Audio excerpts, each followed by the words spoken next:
שלום לכולם, יש לנו פה התקנה נוספת של מיני טאבלט בתוך גולף שנת 2012.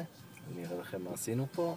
למעשה זה הפאנל המקורי של הרכב, שלתוכו הוטמע המיני טאבלט, נבדרה עבור מסגרת מיוחדת, שלתוכה הוא יושב עם כל החיבורים הנחוצים.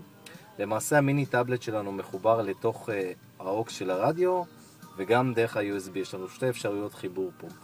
דרך ה-USB אני יכול גם לשלוט עליו, דרך הרדיו שנמצא מאחור, תכף אתם תראו, או דרך האוקס. כרגע אני מחובר דרך האוקס, וככה יש לי פה אנית, ואני עובד עם השלט של הרדיו למעשה, מגביר מנמיך,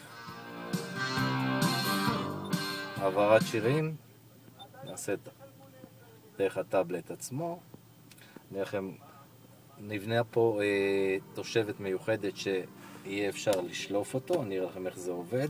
כאן יש לנו למעשה כפתור, עליו אנחנו לוחצים, ופה המיני טאבלט פשוט יידחף החוצה בצורה הזאת, וככה אני יכול לשלוף אותו. שלפתי אותו, מאחורה נמצא למעשה הרדיו שלנו שמסתתר ככה יפה.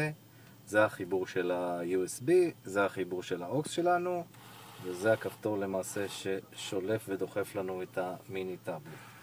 כשאנחנו רוצים לחזור, אנחנו מחזירים אותו חזרה מפה, בדרך הזאת, ויש לנו שוב חזרה את המיני טאבלט בתוך התושבת. זהו למעשה, תודה לכולם.